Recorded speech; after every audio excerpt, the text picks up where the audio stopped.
Hari ini kita akan masuk ke seri ketiga ya, Walk with Jesus, berjalan bersama Yesus. Pagi hari ini aku mengambil satu subtemanya, berjalan dalam iman di tengah badai. Salah satunya adalah tokoh yang aku ambil adalah Petrus. Kita mau buka dulu ya teman-teman di Matius 14 ayat 22 sampai 33. Ini ayat yang sering dibahas juga. Aku mengambil di Matius, pembacaan bulan bulan ini tuh Matius. Aku mengambil highlight untuk ayatnya di ayat 29 sampai 30. Aku baca ulang ya. Kata Yesus, datanglah, maka Petrus turun dari perahu dan berjalan di atas air mendapatkan Yesus. Ayat 30. Tapi ketika dirasanya tiupan angin, takutlah ia dan mulai tenggelam, lalu berteriak, Tuhan tolonglah. Semua orang pasti punya badai ya. Setiap kita punya badainya masing-masing. Masalah ekonomi, mungkin ada yang nggak masalah ekonomi tapi ada permasalahan keluarga. Terus untuk orang-orang yang sudah mulai memasuki di atas 20 itu pasti juga udah mulai memikirkan ketakutan masa depannya gimana. Apalagi kalau melihat sekitar, wah orang itu sudah punya ini, teman kita udah punya ini, punya itu, kok kita masih rasanya masih di sini-sini aja. Terus badainya ada juga mungkin luka hati, kecewaan yang timbul dari trauma masa lalu atau apapun itu yang dia rasakan. Terus dari pekerjaan pun, bisa juga dari permasalahan kesehatan. Jadi setiap orang tuh pas punya badainya masing-masing. Gak mungkin setiap orang gak punya prosesnya gitu ya. Dan aku sangat setuju, kita gak bisa bandingin badai orang dengan badai kita. Kita gak bisa, oh gue lebih besar badainya daripada lu mah cuma itu, gak bisa kita. Karena setiap orang tuh kapasitasnya berbeda. Jadi gak boleh tanding-tandingan badai, gak usah ya. Jangan mau gitu. Mendingan tanding-tandingan prestasi aja. Mungkin kalau di permasalahan ekonomi, si orang A itu dia merasa itu sudah sangat mengguncang sekali buat kehidupannya. Tapi untuk si B mungkin pasti cuma segitu aja. Mungkin ada masalah keluarga, ada yang ngerasa masa keluarga lu cuma gitu aja, masa kayaknya lu stres banget gitu kan, kayaknya lu berproses banget gitu. Badai kita berbeda-beda dan kapasitas kita berbeda-beda. Kita nggak bisa banding-bandingin badai lu, badai gua gitu kan, lebih besar badai gua gitu kan. Kita punya badai di dalam hidup kita bukan berarti itu kita jauh dari Tuhan. Kadang adalah stigma-stigma tuh. Ini aku berdasarkan pengalamanku ya. Waktu aku ngalamin sakit dan aku maksudnya divonis sakit, terus sakitnya nggak sembuh-sembuh tuh ada gitu omongan-omongan orang, kamu nggak berdoa ya, kamu bertobat deh. Ya kalau bertobat dari cheating itu harus cheating makanan ya, karena kan itu nggak boleh gitu ya.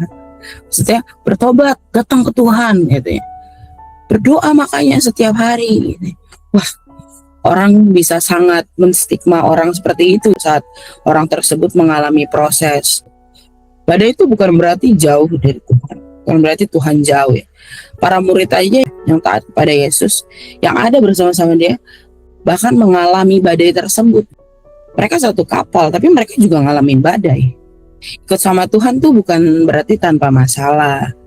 Kalau ngajak orang yang ikut Tuhan tuh jangan, hey ikut Tuhan, dari roda 2 pasti jadi roda 4. Dari ruko 1 jadi ruko 2 kalau ikut Tuhan. Lalu nanti pas udah ikut Tuhan, dari ruko 1 ternyata nggak punya ruko, gimana responnya? Jadi ikut Tuhan tuh bukan berarti kita semua uang datang gitu dari langit ya. Bukan berarti kita nggak harus bekerja, bukan berarti kita nggak harus berusaha. Jadi ikut Tuhan tuh harus di-highlight. Masalah tetap ada, tapi penyertaannya nggak akan hilang. Tapi kalau kita sama-sama berjalan bersama Yesus, badainya tetap ada, tapi Tuhan tuh nggak pernah lepasin tangan kita. Jadi bukan berarti kita punya badai terus kita mengasihani diri sendiri. Iya ya, gue nih kayaknya gue harus bertobat ya. Untuk introspeksi diri setiap hari tuh butuh ya, evaluasi diri tuh butuh. Tapi kalau ngerasa kata orang itu, gue katanya kurang berdoa gitu, sakitnya karena gue nggak bertobat gitu. Stigma-stigma itu sempat lumayan membuat aku ngedrop ya waktu dulu ya. kamu nggak berdoa ya, makanya kamu dapat penyakit. Wah, aku bilang, wah, hebat sekali orang itu ya. Terus aku mikirin lagi sampai ngedrop, kan lucu ya. Harusnya waktu orang ngomong kayak gitu, harusnya aku berespon aja gitu ya. Ya kan, ikut Tuhan tuh bukan tentu aku nggak bisa dapat masalah ya. Aku highlight di ayat 29 sama 30 ya. Petrus berani melangkah. Kata Yesus, datanglah. Maka Petrus turun dari perahu dan berjalan di atas, mendapatkan Yesus. Waktu Petrus berani melangkah tuh, stepnya apa dulu? Ia dengerin kata Yesus. Kan kata Yesus apa? Datanglah. Terus dia percaya sama perkataan Yesus. Terus dia fokus pada Yesus. Jadi kalau berjalan bersama Tuhan, itu tuh harus mau dengerin kata Yesus. Aku mau berjalan sama Tuhan, tapi aku gak mau dengerin katanya Yesus. Katanya Yesus apa? Firmannya. Kalau Tuhan suruh A, aku mau lakuinnya Z. Ya mana bisa. Terus tiba-tiba masuk ke jurang, nyalanya Yesus.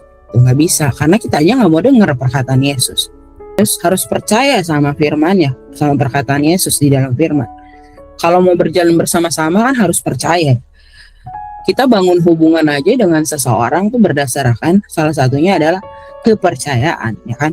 Mau di bisnis, mau di hubungan keluarga, ataupun orang yang hubungannya pacaran juga, kita kan harus percaya sama pasangan kita. Harus percaya. Kalau nggak percaya ya nggak usah jalan sama-sama, ya kan? Yang ada nanti di dalam hubungan cuma curiga. Sama kayak hubungan kita sama Yesus. Kalau kita jalan sama Yesus, kita nggak ada kepercayaan, kita nggak percaya sepenuhnya, ya itu akan lama gitu berjalannya. Ya, aku ambil contoh diri aku sendiri. Diri aku sendiri ini kan sangat berjuang ya untuk percaya total itu. Jadi aku nggak memungkiri untuk aku yang terbentuk setelah papaku meninggal mandiri, apa-apa harus sendiri, apa-apa harus ngelakuin apapun sendiri. Itu tuh ngebentuk aku tuh ternyata mengandalkan diri aku sendiri itu besar banget.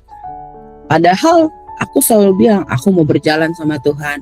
Ya aku anaknya Tuhan, pasti Tuhan gandeng aku. Tuhan udah ulurin nih tangannya, tapi aku nggak ngulurin sepenuhnya tanganku, cuma kelingkingnya aja misalnya gitu kan. Sakit ya kan pas jalan gitu kan. Jadi kalau kita mau berjalan sama Tuhan tuh kita harus percayanya tuh total. Nggak bisa cuma 80%. Kayak misalnya dalam sebuah gedung, kita cuma percayain ruang depannya doang, lobbynya doang. Nanti kalau masuk ruang utamanya kita nggak percayain langsung Tuhan, nggak bisa. Jadi kita harus percayain total sama Tuhan. Lalu fokus sama Yesus. Kalau nggak fokus, itu kita nggak bisa gitu jalan maksimal. Kalau si Petrus dia nggak fokus, jatuh dia ke dalam air. Nanti di ayat berikutnya ada tuh, dia mulai nggak fokus. Jadi selama matanya tertuju pada Yesus, dia tidak akan tenggelam. Jadi tertuju aja sama Yesus. Berjalan bersama Yesus tuh berarti berani melangkah karena percaya kepadanya. Oke, aku mau jalan sama Yesus. Hidupku aku mau percayain total sama Yesus. Jadi kalau nanti di depan rasanya ada batu, ada badai, percaya aja gitu sama Yesus. Nggak berusaha sendiri cari jalan keluar. Kalau Tuhan Yesus misalnya, aku suruh ke Bandung naik kereta gitu kan, ya udah naik kereta aja. Nggak berusaha sendiri cari jalan pintas. Oke, aku naik motor aja gitu kan. Kayaknya lebih cepet, kayaknya lebih gampang gitu kan. Enggak. Jadi kalau percaya sama Yesus, fokus sama Yesus. Fokus dan percaya total sama Yesus. Jadi yang tadi kan di ayat 29 itu si Petrus sudah fokus ya. Dia dengar, dia percaya total. Nah, di ayat 30 nih, saat fokusnya mulai berubah, ia mulai tenggelam. Baca lagi ya ayatnya. Tetapi ketika dirasanya tiupan angin, takutlah ia dan mulai tenggelam. Lalu berteriak, Tuhan tolonglah aku. Padahal sebenarnya waktu dia pertama kali Tuhan bilang datang, terus dia fokus, dia percaya, itu dia nggak tenggelam. Tapi saat dia lihat badai, rasanya kayaknya mau jatuh nih. Saat ada angin, dia mulai berubah fokusnya, dia mulai tenggelam. Keadaan yang ada tuh sebenarnya ya, anginnya sejak awal ada, ombaknya juga ada, tapi ya baru tenggelam saat fokusnya pindah ke badai. Dari awal badainya ada. Waktu Tuhan bilang datanglah, itu badainya juga ada, ombaknya juga tetap masih ada karena mereka masih di air ya. Tapi mulai tenggelam saat ia fokusnya pindah dari Yesus ke badai. Jadi kita bisa banget tuh jatuh saat fokus kita udah mulai lebih besarnya kepada masalah, nggak kepada Yesus. Saat melihat besarnya masalah, kita jadi ingat, kayak gue gak bisa deh ngelakuinnya. Keterbatasan diri, jadinya ngandalin diri sendiri, mengukur kekuatan sendiri. Padahal Tuhan bilang ngapain diukur-ukur kekuatan sendiri, orang gak mampu ya, gitu kan. Kalau tanpa Yesus kita gak mampu. Terus itu tadi yang aku bilang contoh, dengar kata orang lain, ya kan. Terus ketakutan menyelimuti kita gitu. Jadi saat fokus kita udah mulai berubah, pasti kita akan jalannya lebih berat. Walaupun kadang aku berjalan bersama Yesus, tapi itu cuma di mulut. Kakinya berusaha melangkah pakai cara sendiri. Kita tenggelam bukan karena masalahnya terlalu besar, tapi karena kita terlalu lama memandang masalah. Kalau aku lagi terlalu lama memikirkan masalahku, aku ngerasa ya aku jadinya stuck. Aku terlalu fokus sama masalahku. Tapi momen-momen itu memang ada gitu di beberapa waktu terakhir. Apalagi kemarin kan momen aku nambah usia ya. Itu kan momen-momen evaluasi, momen-momen mengingat apa yang terjadi. Terus aku sempet tuh mengingat ternyata badainya tuh nggak bergeser-geser amat gitu ya. Belum bergeser malah ada badai baru. Jadinya aku fokus sama masalahnya. Aku sempat kayak, kok bisa ya? Tapi akhirnya Tuhan tegur aku gitu untuk hal itu. Jadi sebelum ulang tahun tuh aku dapet tawaran sesuatu lah untuk set job. Tapi itu akan makan Sabtu Minggu aku terus menerus. Di situ aku ngerasa, ini mungkin jawaban dari Tuhan. Karena aku menambah income aku gitu kan. Maksudnya punya penghasilan lebih. Tapi waktu di jalan di motor aku inget tuh Tuhan tuh tegur aku. Jadi sekarang fokus kamu tuh ternyata cuma uang. Menyelesaikan masalahmu ternyata kamu mencari jalan keluarnya adalah uang. Situ tuh aku tertegur ya, sangat tertegur gitu. Aku udah tahu nih kalau aku nggak punya waktu istirahat aja, aku bisa ngedrop. Itu bisa sangat mengganggu juga semua pekerjaan. Bahkan fokus aku di dalam Tuhan. Mungkin Tuhan mau pakai aku di dalam pelayanannya, itu juga terganggu pasti. Lalu waktu aku diingatkan, apa bedanya aku sekarang sama aku yang dulu? Kalau ternyata yang aku kejar adalah itu. Mungkin terlihatnya itu adalah sesuatu yang menyelesaikan badai A. Ya kan? Ya dapat set job lagi di Sabtu Minggu. Tapi memang itu kan event ya. Jadi itu dari pagi akan ketemu tengah malam gitu. Nggak tahu dari subuh mungkin. Itu aku diingetin masalah itu. Ternyata kamu mau menyelesaikan masalahmu, mencari jalan keluarmu sendiri dengan fokusnya kepada uang. Aku langsung berespon.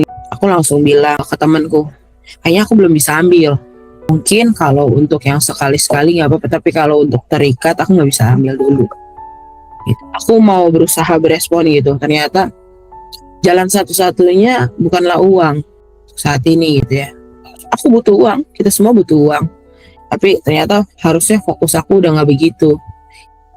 Ya aku percayain aja sama Tuhan sepenuhnya, tapi harusnya bukan begitu.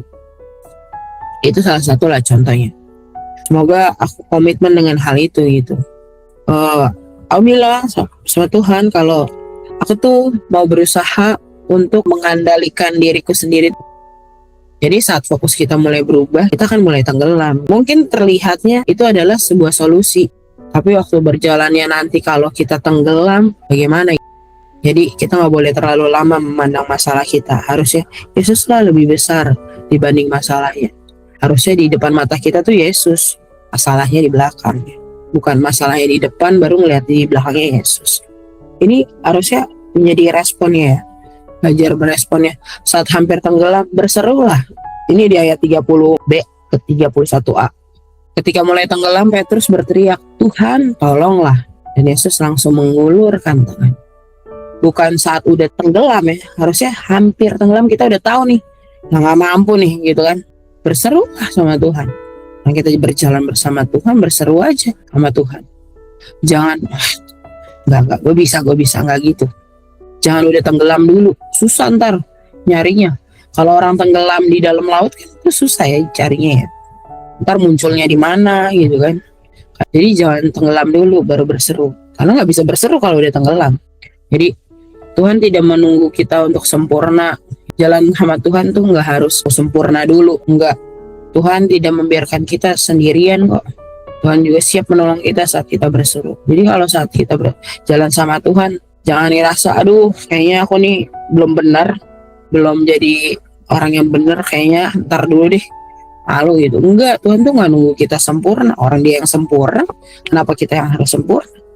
Kita cukup mau berjalan bersama Tuhan, percaya total sama Dia. Jalan bersama Yesus tuh bukan berarti juga kita nggak pernah takut, tetapi kepada siapa kita datang saat kita takut. Jadi kita udah tahu nih, kita punya Tuhan gitu. Jadi kalau badainya datang, ya lupa kita tuh jalan sama Tuhan. Jadi jangan khawatir. Jadi berjalan bersama Yesus, simpulannya tetap percaya walaupun keadaannya nggak berubah, tetap melangkah walaupun rasanya kayak takut. Masuk 2026 ini tuh kan setiap tahun ya pasti ada aja berita tentang ekonomi dunia lah, bahkan sekarang ini kan tentang cuaca lah, tentang banyaknya bencana alam ya. Kita masuk 2026 ini bencananya dar-der-dor lah ya kan. Kita tetap pandang Yesus lebih besar dari masalah yang ada. Gak usah takut melangkah walaupun kayaknya gak ada dasar untuk melangkah. Gak usah takut percaya walaupun kayaknya gak ada dasar untuk percaya. Tapi itulah berjalan bersama Yesus. Badainya boleh besar, tetapi Tuhan kita lebih besar. Ingat kata datanglah. Jadi datanglah sama Yesus. Maukah kita tetap berjalan bersama Yesus? Itu jadi pertanyaan kita masing-masing di rumah untuk kedepannya.